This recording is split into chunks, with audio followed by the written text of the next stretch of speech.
બેન ઉપર જે લાઠી ચારવામાં આવ્યો છે, 100 કોળી સમાજના યુવાનો ઉપર 307 જેવી કલમો નાખવામાં આવી છે, ત્યારે જો આ કોળી સમાજના યુવાનોને છોડવામાં નહીં આવે તો આજે હું જાહેર મંચ ઉપરથી કહેવા માંગુ છું કે આવનારા દિવસોમાં આ કોળી સમાજ ગુજરાત બંધનું એલાન કરશે અને સમગ્ર ગુજરાતનો કોળી સમાજ વિક્ષયાની અંદર આવીને સમાજને ન્યાય અપાવવાની હાકલ કરશે. મિત્રો,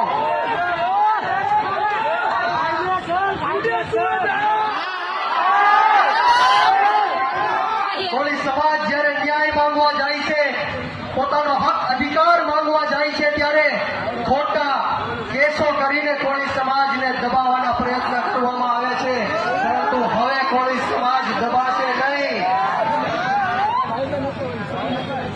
અહીંયા પિક્ચરના પુષ્પા હારા હારા ઝૂકી જાય આ એમ કોળી સમાજ છે. કોળી સમાજની શક્તિ અને કોળી સમાજની તાકાત આપણે સૌએ ઓળખવાની છે. હું યુવાનોને કહેવા માંગીશ, ખાસ કરીને કે શિક્ષણ ઉપર ધ્યાન આપો, વ્યસન મુક્તિ ઉપર ધ્યાન આપો. આપણો સમાજ આગળ કેમ વધે, સમાજની પ્રગતિ અને વિકાસ કેમ થાય, એની ઉપર આપણે સૌ સાથે મળીને કામ કરીએ. ત્યારે હું છેલ્લી વાત કરીને મારી વાણીને